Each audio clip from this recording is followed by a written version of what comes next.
2.25 घंटे की कड़ी मशक्कत से हमने आग पर काबू पाया। चलिए आगे बढ़ेंगे और अब खबरों को देखते हैं फटाफट अंदाज में। मशहूर संगीतकार और गायक बप्पी लाहिड़ी नहीं रहे, 69 साल की उम्र में उनका निधन हो गया। तीसरी लहर कम होने के बाद राजस्थान सरकार ने कोरोना को लेकर के लगाई सभी पाबंदियों को हटा लिया है। 2 साल बाद राजस्थान पूरी तरह से अनलॉक होने जा रहा है। वडोदरा में 1 से 5वीं तक के सभी स्कूल आज से खुल गए। वहीं शादी समेत अन्य आयोजनों पर भी लिमिट खत्म कर दी गई है। विधानसभा में राज्यपाल के अभिभाषण पर मुख्यमंत्री अशोक गहलोत ने जवाब दिया। सीएम ने कहा कि देश में लोकतंत्र खतरे में है। विपक्ष पर निशाना साधते हुए बोले कि विपक्ष नॉन इश्यू का इश्यू बना रहा है। सदन में कार्यवाही के 5वें दिन फिर से हंगामा देखने को मिला। प्रश्नकाल के दौरान विपक्ष ने जोरदार नारेबाजी की। रीट पेपर लीक मामले में सीबीआई जांच की मांग को लेकर विपक्ष ने सदन से वॉकआउट किया। नेता प्रतिपक्ष ने अपनी बात कहकर वॉकआउट की घोषणा की और कहा कि जब तक सरकार मंशा स्पष्ट नहीं करती तब तक संघर्ष जारी रहेगा। तो विधानसभा में उपनेता प्रतिपक्ष राजेंद्र राठौड़ ने कहा कि मामले में सीबीआई जांच होनी चाहिए। विपक्ष के वॉकआउट पर शांति धारीवाल ने टोका, कहा कि मेरा जवाब भी सुनकर जाओ, भागो मत। लेकिन विपक्ष ने उनकी बात पर ध्यान नहीं दिया।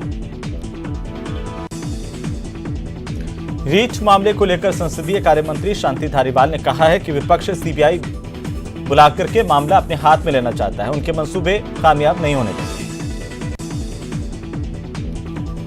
जयपुर विधानसभा की कार्यवाही शुरू होते ही हंगामा शुरू हो गया। राजेंद्र राठौड़ की अगुवाई में बीजेपी विधायकों ने वेल में पहुंचकर के जमकर हंगामा किया। बीजेपी विधायक वेल में रीट की सीबीआई की जांच की मांग को लेकर के नारे लगाते हुए देखे गए हैं।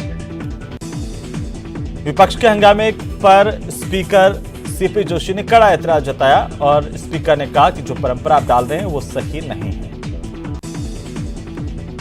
इस दौरान विधानसभा अध्यक्ष सीपी जोशी सख्त नजर आए। उन्होंने कहा कि संसदीय परंपराओं को तोड़ने का रिकॉर्ड बन रहा, काले इतिहास में लिखा जाएगा। आपका कृत्य प्रतिपक्ष रहे या ना रहे, सदन चलेगा। संसदीय परंपराओं को कलंकित ना करें। हंगामे के बीच विधानसभा की कार्यवाही 23 फरवरी सुबह 11 बजे तक के लिए स्थगित की गई। सदन में राज्यपाल के अभिभाषण पर धन्यवाद प्रस्ताव पारित किया गया। रीट लीक मामले को लेकर के बीजेपी का हल्लाबोल देखने को मिला। जयपुर में सहकार मार्ग पर बैरिकेडिंग तोड़ करके विधानसभा कूच भारतीय जनता पार्टी के कार्यकर्ताओं की ओर से किया गया। इस दौरान प्रशासन ने सुरक्षा के कड़े इंतजाम किए। बीजेपी मुख्यालय पर अपने संबोधन में प्रदेशाध्यक्ष सतीश पूनिया ने प्रदेश की सरकार पर कड़ा प्रहार किया और सरकार से सीबीआई जांच की मांग की। तो वहीं भारतीय जनता पार्टी के प्रदेश मुख्यालय पर आयोजित सभा में नेता प्रतिपक्ष गुलाब चंद कटारिया ने कहा कि हम नौजवानों के लिए ये लड़ाई लड़ रहे हैं। उन्होंने कहा कि शिक्षा संकुल में चोरों को लॉकर की चाबी दे दी गई। तो साथ ही सभा में प्रदेश प्रभारी अरुण सिंह ने कहा कि युवाओं के भविष्य के साथ सरकार खिलवाड़ कर रही है। इतना बड़ा घोटाला किसी के राज्य में नहीं हुआ है। गहलोत सरकार ने विपक्ष के विधानसभा घेराव को फ्लॉप शो करार दिया। संसदीय कार्य मंत्री शांति धारीवाल ने कहा कि भारतीय जनता पार्टी ने पूरी ताकत लगाई, लेकिन 1200 लोग भी प्रदर्शन में नहीं जुटा पाए। जोधपुर कृषि विश्वविद्यालय के दीक्षांत समारोह में राज्यपाल कलराज मिश्र, मुख्यमंत्री अशोक गहलोत वीडियो कॉन्फ्रेंस के जरिए शामिल हुए। तो लोकसभा अध्यक्ष ओम बिरला संसदीय क्षेत्र के दौरे पर हैं, कोटा बूंदी प्रवास पर, और जहां पर लोकसभा अध्यक्ष ओम बिरला कैंप कार्यालय पहुंचे और लोगों से मुलाकात की। इस दौरान ओम बिरला सुल्तानपुर भी गए, जहां पर उनका जोरदार स्वागत किया गया। सुल्तानपुर में लोकसभा अध्यक्ष ने सहायक उपकरण वितरण शिविर में हिस्सा लिया। यहां पर उन्होंने दिव्यांग बच्चों से बात की और उन्हें सहायक उपकरण भी वितरित किए। इस दौरान एक दिव्यांग ने ओम बिरला का आवेदन करने का प्रयास किया और कुर्सी से गिर गए, जिसके बाद बिरला ने उन्हें खुद जाकर के उठाया, कुर्सी पर वापस बिठाया। लोकसभा अध्यक्ष ओम बिरला ने सुल्तानपुर में दिव्यांग और बुजुर्ग करीब 400 लोगों को सहायक उपकरण वितरित किए हैं।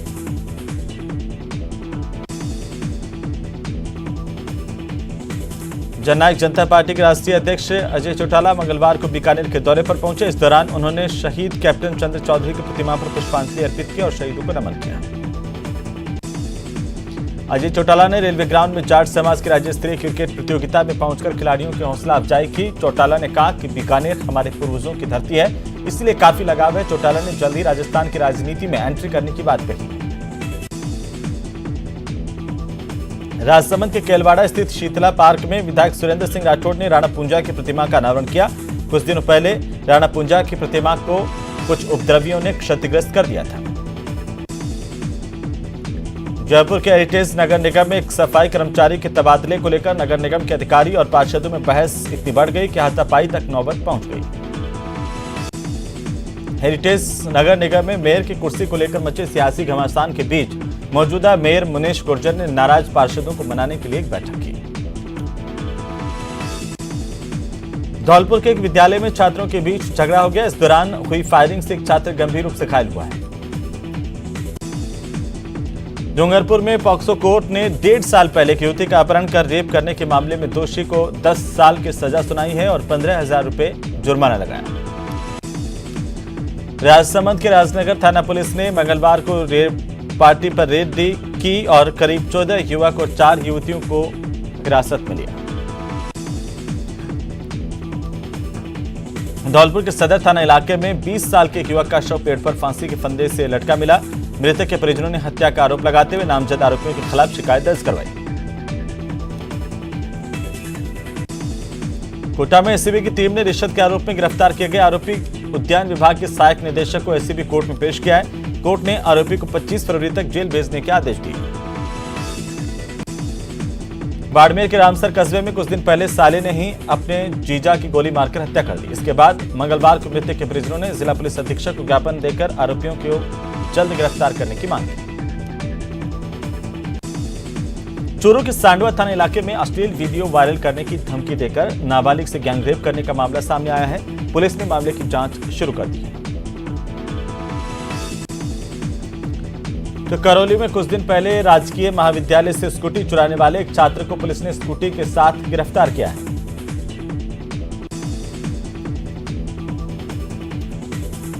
बूंदी के तालेडा गांव में एक 17 साल की किशोरी ने फांसी के फंदे पर झूल करके अपनी जीवन लीला समाप्त कर ली। स्वरूपगंज थाना पुलिस ने मंगलवार को अवैध हथियारों के साथ 3 बदमाशों को पकड़ा। आरोपियों के पास से 2 पिस्टल, 3 मैगजीन और 1 कारतूस बरामद किया गया। अलवर में विवाहिता ने अज्ञात कारणों के चलते अपनी जान दे दी। फांसी लगाकर पुलिस ने मृतका के शव का पोस्टमार्टम करवा करके परिजनों को सौंप दिया। सुजानगढ़ नगर परिषद के आयुक्त के नेतृत्व में नगर परिषद की टीम ने बाजार में अस्थायी अतिक्रमण को हटाया। उदयपुर में जेडीए के प्रवर्तन दस्ते ने जोन 12 में निजी खातेदारी में करीब 4 बीघा भूमि पर नवीन अवैध आवासीय कॉलोनी में कार्रवाई करते हुए तोड़फोड़ की है। धौलपुर में एक गांव में बिजली के शॉर्ट सर्किट की वजह से आग लगी, जिसमें 5 पशु झुलस गए। ग्रामीणों ने प्रशासन से पीड़ित परिवार को मुआवजा देने की मांग की। झुंझुनू में शराब के ठेकेदारों ने आबकारी की पॉलिसी को ब्लैक पॉलिसी बताते हुए उसका विरोध किया है। ठेकेदारों ने पॉलिसी को वापस लेने की मांग की। सीकर में एसएफआई ने सेना भर्ती करवाने की मांग को लेकर रैली निकाली और जिला कलेक्ट्रेट पर प्रदर्शन किया है। छात्रों ने जिला कलेक्टर को सीएम के नाम ज्ञापन भी सौंपा। झुंझुनू में मंगलवार को छात्र संगठन एसएफआई ने अपनी 7 सूत्रीय मांगों को लेकर के प्रदर्शन किया। प्रदर्शनकारियों ने कहा है कि हमने कई बार रैली निकाल करके अपनी मांगों से अवगत करवाया, लेकिन कोई सुनवाई नहीं की गई। झुंझुनू के बुआना में ग्रामीण बड़ी गोचर भूमि बचाने की मांग कर रहे हैं। ग्रामीणों ने वन कमेटी के गठन में धांधली के आरोप लगाते हुए बिना प्रस्ताव लिए वन विभाग को भूमि सौंपने का विरोध किया है। कोटा में 15 साल की एक स्कूली छात्रा की हत्या के आरोपी को गिरफ्तार करने की मांग को लेकर भाजपा युवा मोर्चा के कार्यकर्ताओं ने प्रदर्शन किया और कलेक्ट्रेट पर खून से पत्र लिखा। सवाई माधोपुर के साहू नगर स्थित सीमेंट फैक्ट्री प्रबंधन के सुरक्षा गार्ड की ओर से एक छात्र के साथ मारपीट करने के विरोध में दर्जनों लोगों ने जिला कलेक्ट्रेट के सामने प्रदर्शन किया।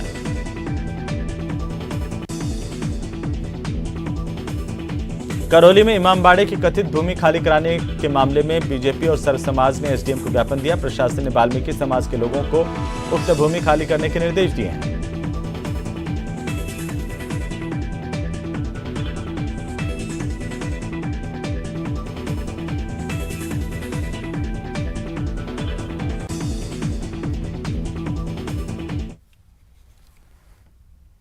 और अब बात कर लेते हैं जैसलमेर के मरु महोत्सव के रंगों की।